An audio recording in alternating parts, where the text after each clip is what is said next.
Hey guys, it's Zeteo here. Today we're doing a speed cast. I'm gonna set the speed right now to 1.5 speed. Game Alright, started. our game is actually starting here, so let's jump in right away. Alright, so we have Hachama Chama, also known as Therxy, spawned as our red Armada guy at this bottom left-hand position here. And his opponent is also F4 Ubivator, spawned as our blue Armada guy as well at the top right hand position here. And this is Isidis Crack. I believe this is a 14 by 14. Yes, 14 by 14. Now this map, of course has the cracks and the defining features of this map. This is kind of your spawn box here. You got basically 4 spawns. Players typically elect to spawn in the middle here, or maybe on one of the sides. The sides being a little bit more defensible and lets you expand in a particular direction pretty easily, whereas here you kind of have to it's kind of an awkward expansion where you got like weird, do you send guys out this way and then up, or do you send them down to grab this expansion here? And it gets really weird with like how do you grab these 2 mexes here? So a lot of different weird things or ways to expand, I suppose, or weird ways to expand. But yeah, we got some vehicles coming out here for Ubivator. Let me just check to make sure that I'm... Okay, sorry. I was just checking to make sure that I was on the right screen. But yeah, we have some ticks out here for defense against these rovers. Now, the rovers do have some extra range on the ticks, but the ticks can maneuver better. The turrets turn around a lot easier or a lot quicker. And we do have some blitzes coming out here already as well. So going to be a lot of pressure out here from Ubivator, just cranking out whatever from his commander, just now getting his first con out to expand. Meanwhile, Therxy already has a couple cons out to expand for himself. But yeah, primarily the commander's going to be sticking around at the base, building on stuff. This is kind of an awkward moment where you're feeling like you need to build some solar collectors because the wind's not great, and that's going to help you up. But at the same time, you don't really have the metal now because you spent it on these solar collectors. So either way, you're not really going to be able to produce that many units. Now, Therxy is getting in here, doing some damage in the base here. And both players kind of just low on resources with that low wind, and especially since Therxy was able to do a little bit of damage here. But yeah, Ubivator certainly has the army value advantage and is able to apply a lot of pressure here, but not a lot back at his base. These vehicles are taking up a lot more metal than the bots do, and they can't get up here. Therxy's able to just run around this pawn up here without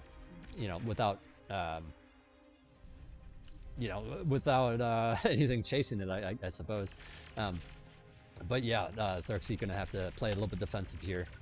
These units a little bit idle, but yeah, coming in here now to find some damage. There's an LT, but it is blocked by these wind turbines, so it's not going to actually be able to do too much in this position here, but Therxy does come back to clean it up. But yeah, losing quite a bit of metal here with that solar being lost and some of the wind turbines here, so it's kind of sitting in a bad position in terms of that. But at the same time, Ubivator, took a later expansion, isn't expanding as quickly as Therxy has, and Therxy's done a great job taking out a con in the back here, and now taking out this mech. So Therxy's actually in a good position here, despite that damage that he took. So these players just kind of trading blows with each other for the most part. But yeah, Therxy's coming out with a lot of pawns. There is a mine layer here. He's going to see. I wonder if he's going to be careful and spread out his units even further once he picks that off. Okay, well, he might be assuming that the mines are this way because of how the mine layer was moving. So just gonna send the pawns elsewhere. And yeah, there's only some rovers to defend. So I think, Ubivator's gonna be taking some more damage here. Loses the mechs here once again. Loses this mechs and a bunch of wins. So already some nice damage here. And I think Ubivator's just kind of taking a lot of damage. Meanwhile, Therxy's not taking damage. He's taking some damage for himself too.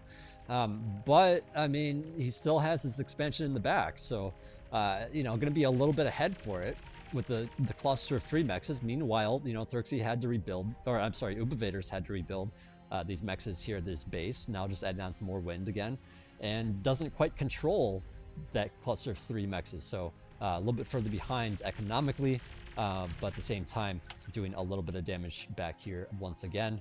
But yeah, plenty of units out here for defense. So I think Therxy is in a much better position here, especially since he's able to keep some of these constructors alive and just going to have more metal for it. But the game is going to slow down as these players have had to rebuild a little bit here, and so they don't have as many units out. Looks like Ubivator doing full-on defense at this point, trying to just make sure that his expansions don't fall off again, because if he lost this con and didn't return the favor, like, he would certainly be in a losing position here, a very strong losing position here. But yeah, just a little bit behind at the moment. Maybe going to be able to get back in this game, maybe not. We'll have to just kind of wait and see how he rebuilds here. Ubivator, of course, a very, very strong player sitting at 50 OS. And, I think he's going to do all the, exactly the correct things that he needs to do to get back in this game. And right now, that's energy. Absolutely. He has some metal, but absolutely needs more, more energy coming in here. So, just a tricky position here for Ubivator, and Therxy meanwhile taking the map. So taking that lead that he's had and just growing it. So I think, very, very good move here, of course, to take an advantage, and instead of like punishing your, like trying to get units in further and do even more damage, you just take that advantage and grow faster. It's just like a safer move to make than to keep pressuring in there and just lose guys. And every unit you lose like that is just more damage, or more things that you're not keeping alive, and you're just getting further and further behind on army value. So Therxy kind of stabilizing and just saying, I'm going to keep most of my units back, maybe try to do a little bits of raiding here and there to keep the pressure on, but nothing too major. And I think that's a really important thing to note here, especially since both these players here having a bit of metal surplus here. Definitely need some more build power. But yeah, it looks like Ubivator's still trying to work up some extra energy here. Just not quite enough cons. I think he was looking at the situation saying like, okay, if Therxy keeps pressuring, I need to be able to defend it.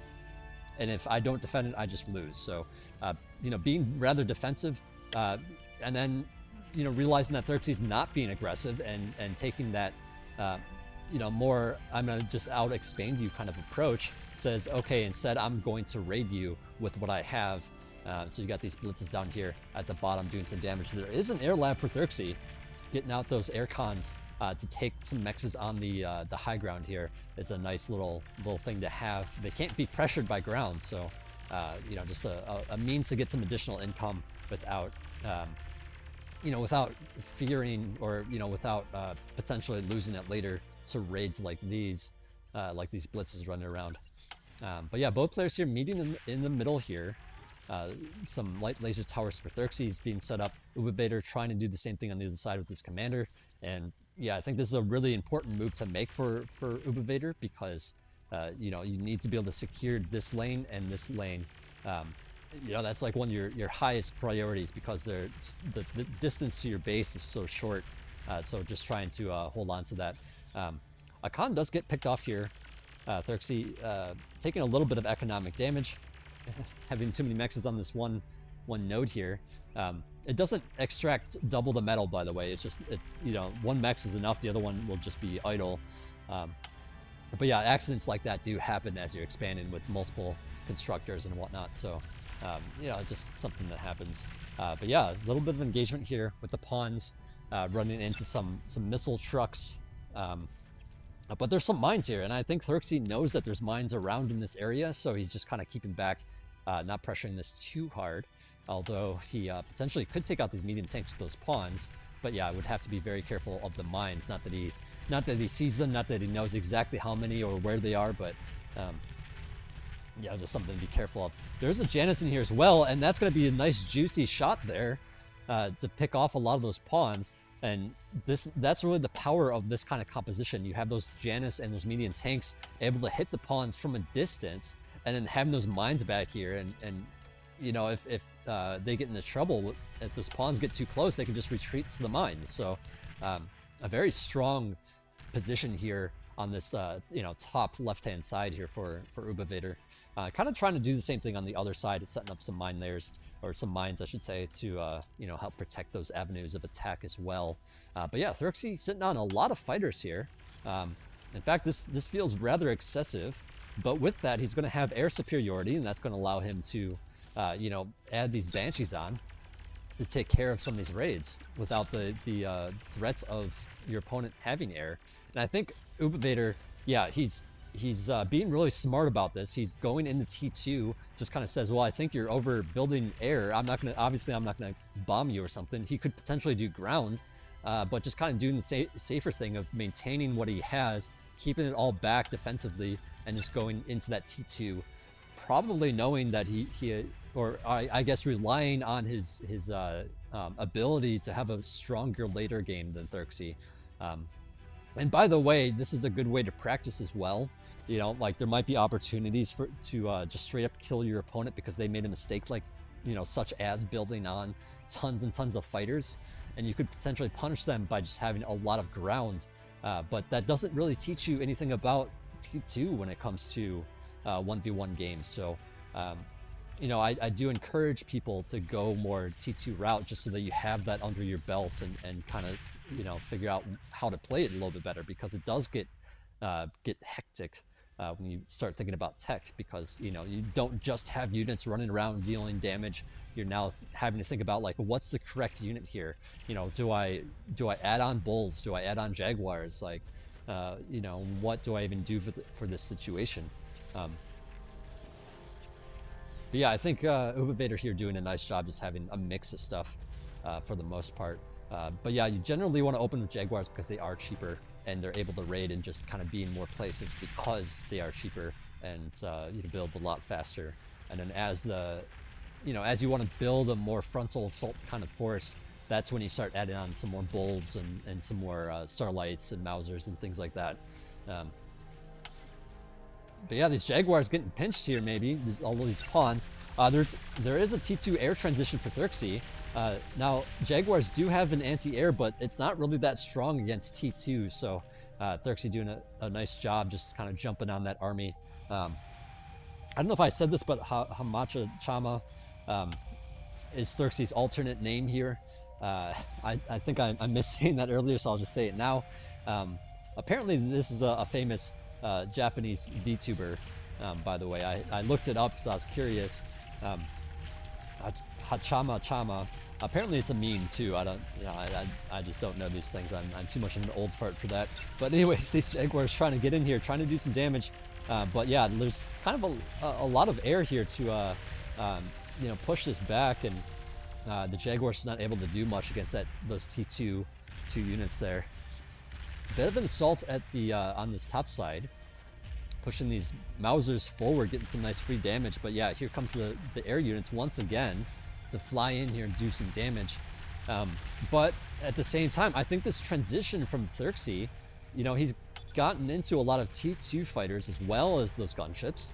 Kind of just means that all Ubivator needs to do is add on a few anti-air units and then just kind of greed for economy.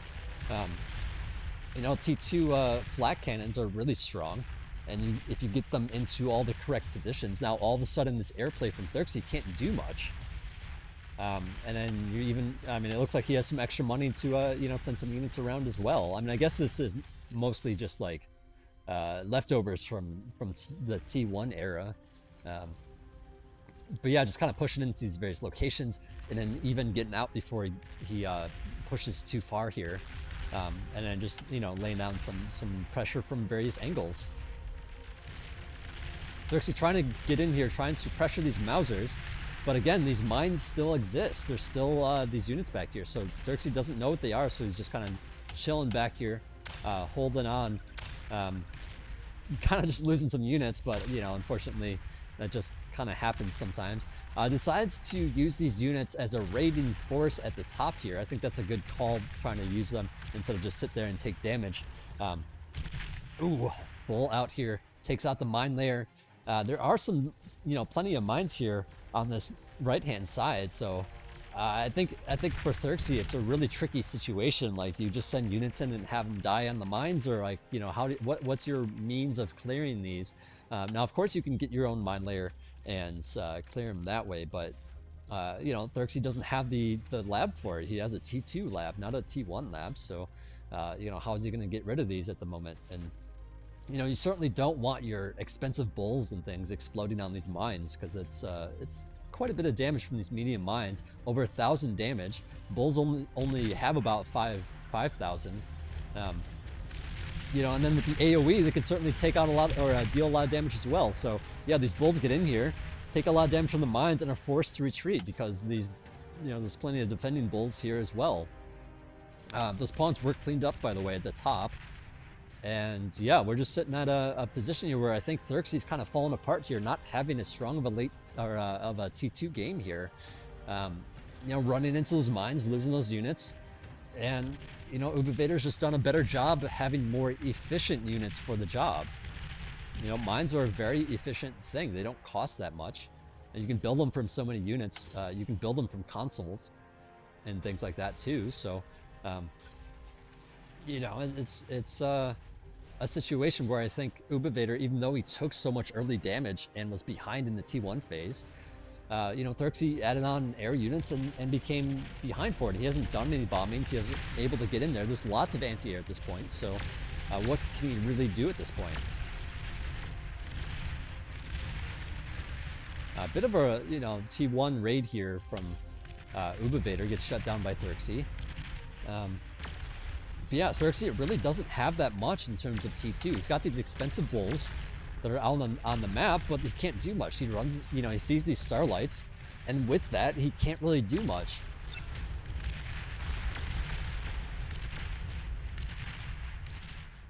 Yeah, I mean, I think even with all the anti-air rounds, like, I think he had an opportunity to do a bombing that he just didn't take. You know, and now he's got all these fighters, and he's got all these refnecks, these gunships that, you know, sure, they can help with the raid, but if the raid has anti-air with it, like, you can't really do that much to defend with them either. So they're just kind of sitting there doing not much, and you know, this has just kind of allowed Ubivator to not only get back into the game, but have a lead in terms of economy. Even army values starting to favor Ubivator. Now, I should mention, like, a lot of the army value for Therxy is in these fighters, so like, sure, they can push back these roughnecks from Ubivator, but they can't stop these, you know, the ground forces here. You know, and the ground forces have anti-air with them somewhat, so you know, it's not like Therxy can use his own roughnecks to defend either. Yeah, it's like he wants to find a way to deal damage to these roughnecks, but isn't able to. So I feel like at this point in time, like, he should even just like reclaim these maybe, and get that metal back, turn them into T2 units. He does have some starlights out for himself, and so he's able to push back the starlights of Ubivator here. You know, and this just becomes a tricky situation for both players, not able to really push in here. Now you might be wondering, why isn't there a jammer with this? Why isn't there a radar bot? The reason for it is players do get Junos, so you know, radar isn't as useful with those Junos out, and you're just kind of wasting money and time building them. So you know, players rely a little bit more on you know, T2, or I'm sorry, relying more on line of sight than anything. Gunships do come over here to defend. Looks like the anti-air was a little bit too far back, just now joining with those forces. But yeah, there's kind of a lot of anti-air. There's 2 flat cannons here at least, or there's 3 even, and you got all the Jaguars as well. So Therxy not going to be able to defend with air in terms of that. Actually using some scout aircraft for vision here. I like that a lot. You know, because these units don't. Oh, there's an atomic bomber out here. Looks like he's gonna bomb, but yeah, the Figs actually take it out rather quickly as well. So only getting 1 of the starlights to remain in that position. And yeah, I mean, Therxy kind of coming back a little bit in terms of economy, doing a little bit of damage, you know, in these various locations. But you know, there's all this potential for Ubivator to kind of continue the assault on this left-hand side. You know, he doesn't really have much for pushing potential on this right-hand side, but you know, as long as he maintains a bigger and bigger army, I think he's going to be in a reasonable position here. By the way, I feel like this is just too many Junos here. I don't feel like you need 4, maybe 2. You know, 2 to take out the radar and whatnot, but 4 seems excessive here.